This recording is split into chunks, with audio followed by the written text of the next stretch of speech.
Nabil Turugi wurde am 18. Januar 1999 in der kleinen Stadt Elon Sidi Malouk im Nordosten Marokkos geboren. Er war das zweite von 5 Kindern und der einzige Sohn einer einfachen Familie mit mittlerem Einkommen. Seine Eltern und seine 3 jüngeren Schwestern leben noch immer dort. Seit seiner Kindheit zeichnete sich Nabil durch seine Intelligenz, Ernsthaftigkeit und Zielstrebigkeit aus. In der Schule gehörte er zu den Besten, insbesondere in Mathematik und Naturwissenschaften, und träumte davon, eine höhere Ausbildung zu absolvieren und nach Europa zu ziehen, wo er, wie er glaubte, große Chancen erwarten würden. Alles an ihm deutete darauf hin, dass er für den Erfolg bestimmt war. Er hatte ein sehr herzliches und enges Verhältnis zu seinen Eltern und Schwestern. Sie unterstützten sich gegenseitig bedingungslos und hatten keine Geheimnisse voreinander. Diejenigen, die Nabil kannten, beschrieben ihn als höflichen, ruhigen und aufrichtig freundlichen Jungen, der immer bereit war zu helfen. Er war auch als sehr bescheiden und sogar schüchtern bekannt. Nach dem Schulabschluss begann er, nach Möglichkeiten zu suchen, nach Europa zu ziehen, um dort sein Studium fortzusetzen. Seine ältere Schwester war 2 Jahre zuvor nach Belgien gezogen, hatte sich dort an der Universität eingeschrieben und geheiratet. Sie und ihr Mann ließen sich in der Küstenstadt Blankenberge in Westflandern nieder. Mit 19 Jahren beschloss Nabil, nach Frankreich zu ziehen, genauer gesagt in den Ferienort Biarritz an der Atlantikküste im Baskenland. Mit rund 25.000 Einwohnern zog diese Stadt einst Königsfamilien und Aristokraten an und ist heute ein Mekka für Surfer aus aller Welt. Aber Nabil kam nicht nach Biarritz, um sich zu erholen und zu vergnügen. Ohne große Mühe wurde er an einer renommierten Ingenieursschule aufgenommen, wo er sich schnell als fleißiger und talentierter Student profilierte. Im Jahr 2021 erhielt er sein Diplom und bekam bald darauf ein verlockendes Angebot von einem großen Unternehmen. Die flexiblen Arbeitszeiten passten ihm hervorragend. Er konnte nach Belgien fahren, um seine Schwester zu besuchen, die gerade ihr 2. Kind erwartete. Nabil lebte sich leicht in Frankreich ein und fand einen großen Freundeskreis. Trotzdem blieb er seiner Familie sehr verbunden, rief regelmäßig seine Eltern und Schwestern an und fuhr jedes Jahr in den Ferien in seine Heimat. Am häufigsten besuchte er seine ältere Schwester, half ihr in jeder Hinsicht und wurde sogar Pat ihres Kindes. Roxane Benest war gebürtige Französin, geboren und aufgewachsen in der kleinen Stadt Poitiers im Departement Charente in der Region Nouvelle-Aquitaine. Sie kam am 30. März 2001 zur Welt und war das mittlere Kind einer einfachen Familie mit bescheidenem Einkommen. Sie wuchs mit ihrer älteren Schwester und ihrem jüngeren Bruder auf. Roxanes Eltern taten alles, um ihren Kindern eine gute Ausbildung zu ermöglichen und ihnen eine Zukunft zu bieten. Obwohl Roxane in der Schule keine Musterschülerin war, hatte sie ein Herz aus Gold. Sie liebte es, anderen zu helfen, wo immer sie konnte. Ihre zahlreichen Freunde beschrieben sie als freundlich, großzügig und fleißig. Sie fand leicht Zugang zu Menschen, liebte das Lesen, Malen und ein wenig die Fotografie. Nach der Schule zog sie in die malerische Stadt Pau und begann eine Ausbildung zur Krankenpflegehelferin. Bald darauf fand sie eine Stelle als Pflegekraft in einem Altenheim. Sowohl ihre Kollegen als auch die von ihr betreuten Menschen äußerten sich sehr warmherzig über sie und hoben ihr Mitgefühl, ihre Freundlichkeit und ihr Verantwortungsbewusstsein hervor. Sie begegnete allen mit Herzlichkeit und Verständnis. Nach ihrem Umzug in die neue Stadt mietete Roxane zunächst zusammen mit 2 Freundinnen eine Wohnung, um die Kosten zu teilen und Geld zu sparen. Sobald sie jedoch eine feste Anstellung gefunden hatte und regelmäßig Geld verdiente, zog sie in eine eigene Wohnung in einem ruhigen Wohnviertel am Rande der Stadt. Roxane stand ihren Eltern, ihrer Schwester und ihrem Bruder sehr nahe, deshalb versuchte sie bei jeder Gelegenheit am Wochenende zu ihren Eltern zu fahren.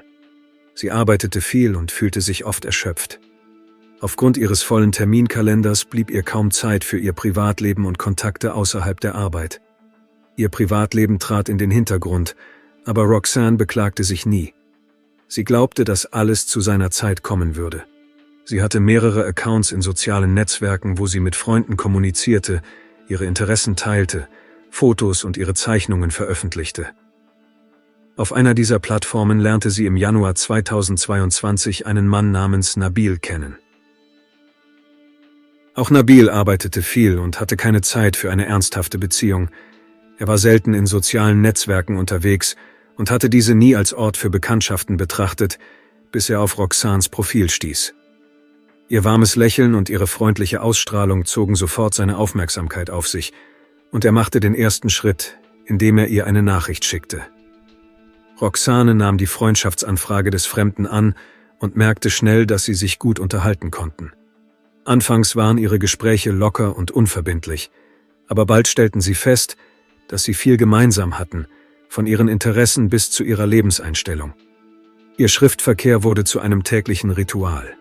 Schließlich tauschten sie ihre Telefonnummern aus und telefonierten bald regelmäßig, manchmal mehrere Stunden lang. Keiner von ihnen schmiedete konkrete Pläne. Sie genossen einfach die Unterhaltung miteinander. Sie hatten es nicht eilig und zogen es vor, sich in Ruhe kennenzulernen.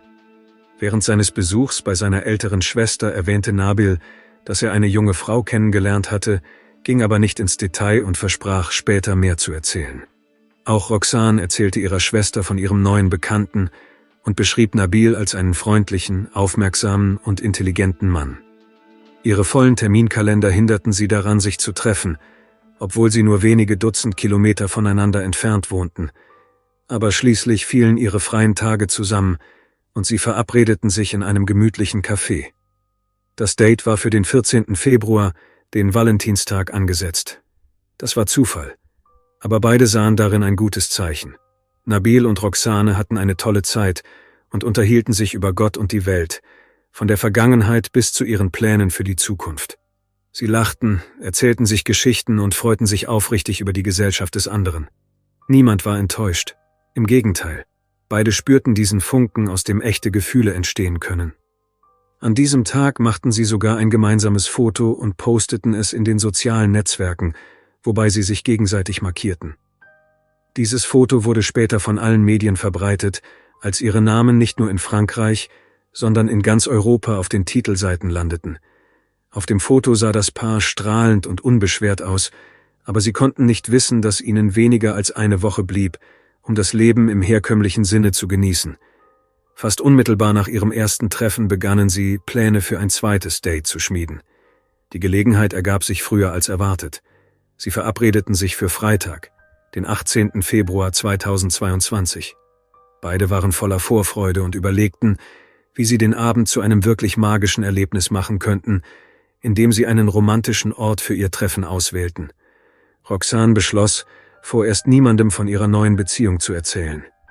Keiner ihrer Kollegen oder engen Freundinnen wusste, dass sie sich mit jemandem traf.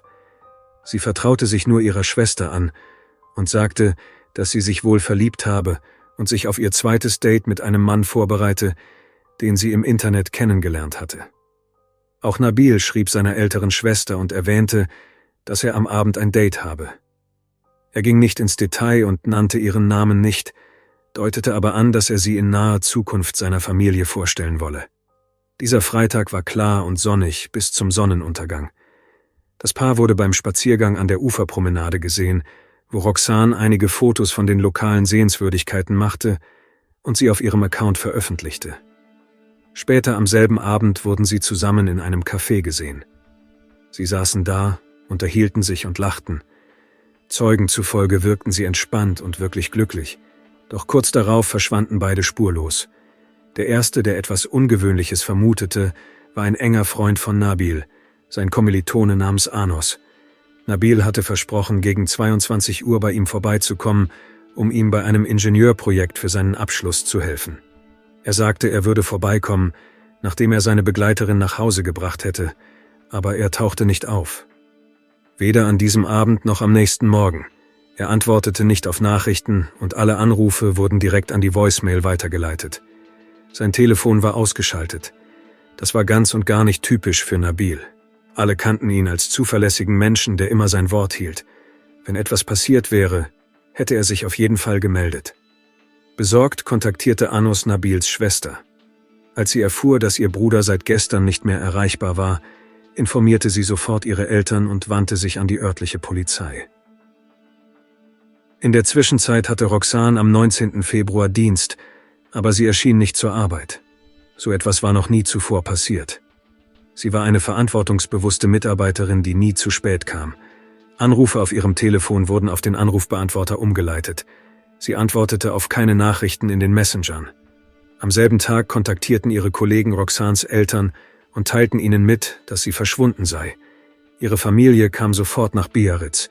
Ihre ältere Schwester hatte einen Ersatzschlüssel für Roxanes Wohnung, aber als sie dort ankamen, war die Wohnung leer. Alle ihre Sachen waren an ihrem Platz. Es gab weder Anzeichen für einen Kampf noch Hinweise darauf, dass sie in Eile gegangen war.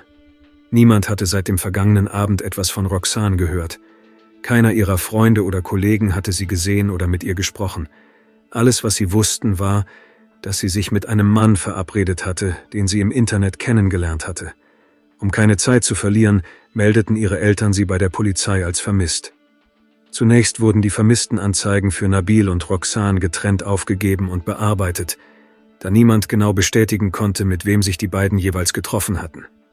Später berichteten jedoch beide Familien, dass die Behörden keine besondere Eile bei den Ermittlungen gezeigt hätten, mit der Begründung, dass beide Vermissten erwachsene Menschen seien, die ein Recht auf Privatsphäre hätten und ihren Angehörigen nicht über jeden ihrer Schritte Rechenschaft schuldig seien. Angesichts dieser Gleichgültigkeit nahmen beide Familien die Ermittlungen selbst in die Hand und begannen über soziale Netzwerke nach ihnen zu suchen. Roxanes Schwester gelang es, den Namen des Mannes herauszufinden, mit dem sie sich treffen wollte, und sein Profil in den sozialen Netzwerken zu finden. Dort entdeckte sie einen Beitrag seiner Familie, in dem stand, dass auch er verschwunden war und seit Freitag keinen Kontakt mehr aufgenommen hatte. Gleichzeitig gelang es Nabils Schwester, Roxane im Internet zu finden und gemeinsame Fotos von ihnen zu entdecken.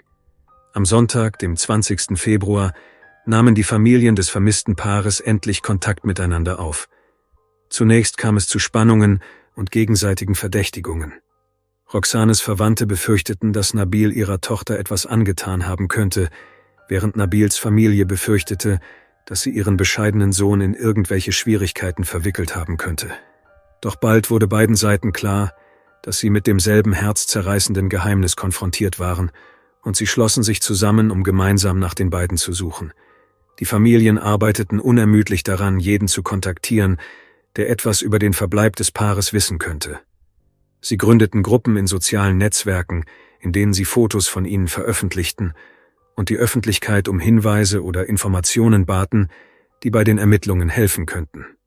Freunde und Kollegen von Roxane und Nabil schlossen sich den Bemühungen an und druckten Flyer aus, die sie in der Stadt verteilten. Auf den Flyern waren besondere Merkmale angegeben. Roxane hatte mehrere auffällige Tattoos und Nabil hatte ein auffälliges Muttermal. Auch ihre Autos waren verschwunden. Nabil fuhr einen silbernen Renault Clio 3 und Roxane hatte kürzlich einen blauen Peugeot gekauft. Die Familien organisierten selbst die Suche nach den Autos, aber diese Bemühungen blieben erfolglos. Erst am Montagmorgen, mehr als 48 Stunden nach ihrem letzten Sichtkontakt, leitete die Polizei eine groß angelegte Suche ein. Die Verzögerung wurde damit begründet, dass das junge Paar spontan beschlossen haben könnte, ohne jemandem Bescheid zu geben, über das Wochenende wegzufahren. Aber mit der Zeit, während ihre Telefone ausgeschaltet blieben, wurde immer deutlicher, dass etwas Ernstes passiert sein musste. Leider war zu diesem Zeitpunkt bereits wertvolle Zeit verloren gegangen. Die Ermittler bestätigten, dass das Paar kurz vor ihrem Verschwinden zusammen in einem Fastfood-Restaurant gesehen worden war. Es gab mehrere Zeugen, und die Überwachungskameras hatten sie auf Video aufgenommen. Allerdings war ihr Auto nicht auf dem nächsten Parkplatz zu finden. Am Freitagabend ist es dort normalerweise sehr voll, sodass sie möglicherweise weiter entfernt geparkt hatten, weil sie keinen freien Platz gefunden hatten. Bald wurde diese Version durch neue Funde bestätigt. Roxanes Auto wurde in der Nähe gefunden, geparkt in einer kleinen Straße in einer Seitenstraße. Im Inneren schien alles unberührt zu sein. Es gab keine Anzeichen eines Kampfes, keine verdächtigen Flecken, nichts, was Fragen aufgeworfen hätte. Dies brachte die Ermittler zu der Annahme, dass das Paar beschlossen hatte, den Abend an einem anderen Ort fortzusetzen und mit Nabils Auto weggefahren war. Aber wohin konnten sie gefahren sein? 2 Tage später wurde Nabils Auto in der Nähe des Leuchtturms von Biarritz direkt an der Steilküste gefunden. Dieser Ort ist bei Touristen sehr beliebt. Leider gab es in diesem Bereich keine Überwachungskameras, sodass es unmöglich war festzustellen, wann das Paar dort angekommen war. Die einzige Kamera, die am Leuchtturm selbst installiert war, war einige Wochen zuvor ausgefallen, sodass keine Aufzeichnungen vorhanden waren. In Nabils Auto fanden die Ermittler viele persönliche Gegenstände, die sowohl Roxane als auch ihm selbst gehörten. Roxanes Telefon war im Navigationsmodus auf dem Armaturenbrett befestigt. Es war vollständig aufgeladen, wurde aber nach einem bestimmten Zeitpunkt nicht mehr benutzt. Dies ermöglichte es den Behörden, die Route des Paares genau nachzuvollziehen.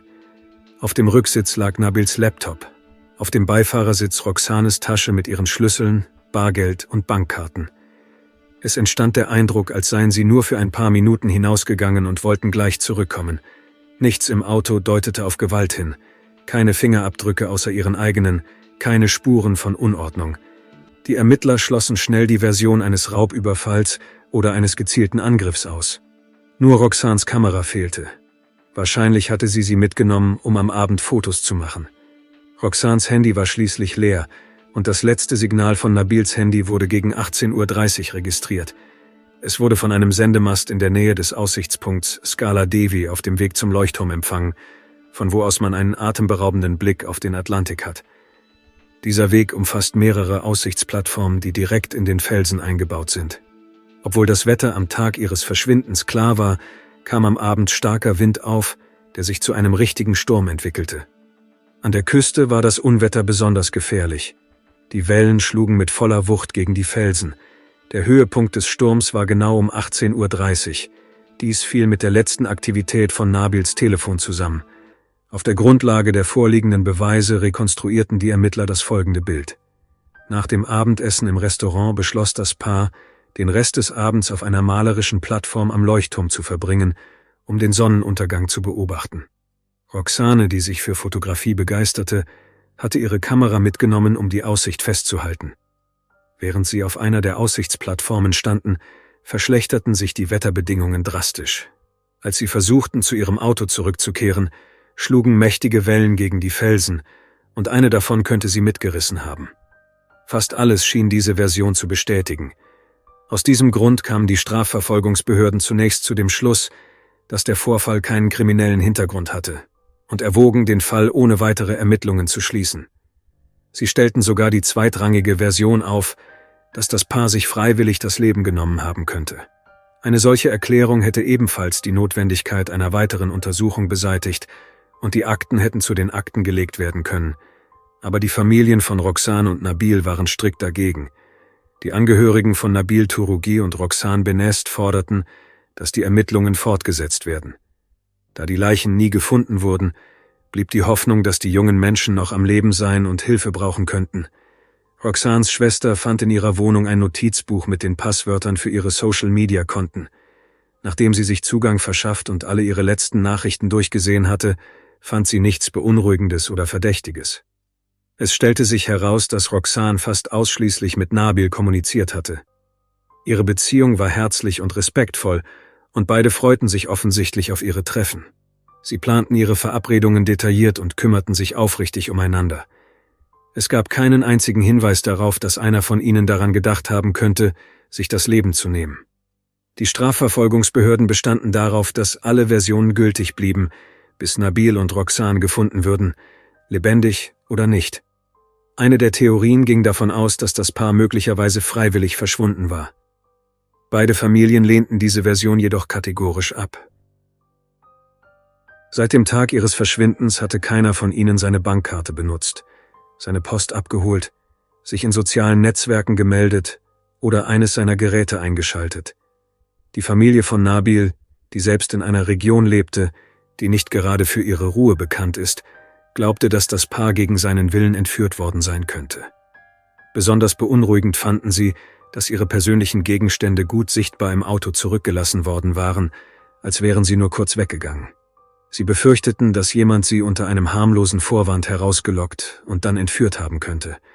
Um ihre eigenen Suchbemühungen zu unterstützen, engagierten Nabils Eltern einen Privatermittler.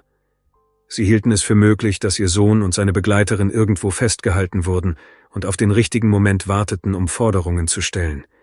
Es gingen jedoch keine Nachrichten ein. Unterdessen neigte Roxanes Familie eher zur offiziellen Version, dass das Paar Opfer eines tragischen Unfalls geworden sei. Zuvor hatte es an derselben Klippe beim Leuchtturm bereits Vorfälle gegeben, bei denen Touristen von starken Wellen weggerissen worden waren.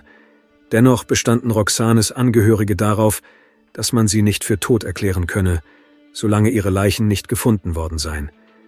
Aufgrund des anhaltenden Sturms beschränkte sich die Suche auf See, auf Hubschrauber und Drohnen. Es war zu gefährlich, Boote oder Taucher dorthin zu schicken.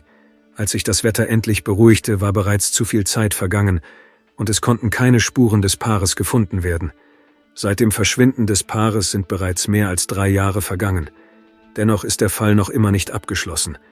Der Suchradius wurde im Laufe der Zeit über die nahegelegenen Städte hinaus auf benachbarte europäische Länder ausgeweitet, für den Fall, dass die Überreste von der Strömung weggetragen worden sein könnten. Zunächst wurde anhand äußerer Merkmale gesucht, später gaben beide Familien DNA-Proben ab, um die Identifizierung zu erleichtern, falls irgendwo unbekannte Überreste gefunden werden sollten. Trotz all dieser Bemühungen wurde keine Spur von Nabil oder Roxane gefunden. Beide Familien äußerten wiederholt ihre Enttäuschung darüber, dass die Polizei ihrer Meinung nach nicht schnell genug handelte. Von Anfang an schienen die Ermittler davon überzeugt zu sein, dass das Paar ertrunken war und unternahmen kaum Anstrengungen, andere Versionen zu überprüfen, sodass die Angehörigen gezwungen waren, die Ermittlungen selbst in die Hand zu nehmen. Monate später stellte sich heraus, dass es in einem kleinen Hotel in der Nähe des Leuchtturms eine Überwachungskamera gab, die einen Teil des Weges zum Aussichtspunkt aufzeichnete. Diese Aufnahmen hätten zeigen können, ob Nabil und Roxane tatsächlich dort vorbeigekommen waren. Leider hat niemand diese Aufnahmen angefordert und die Dateien wurden nach 30 Tagen automatisch gelöscht. Das Beunruhigendste an dieser ganzen Geschichte ist vielleicht, dass nach all dieser Zeit weder die Leichen des Paares noch irgendwelche ihrer Habseligkeiten, wie zum Beispiel Roxanes Fotoapparat, gefunden wurden. Seit mehreren Jahren wenden sich die Familien an Organisationen in ganz Spanien, Großbritannien und anderen Ländern, um Informationen über nicht identifizierte Leichen zu erhalten. Nabils Angehörige glauben immer noch, dass er am Leben sein könnte und sich nicht melden kann, weil er irgendwo festgehalten wird. Beide Familien setzen sich weiterhin dafür ein, dass der Fall nicht zu den Akten gelegt wird. Sie erzählen diese Geschichte über die Medien, Blogger und Influencer in der Hoffnung, dass eines Tages jemand auftaucht und die Wahrheit darüber erzählt, was mit Roxane und Nabil am 18. Februar 2022 passiert ist. Danke fürs Zuschauen und passen Sie auf sich auf.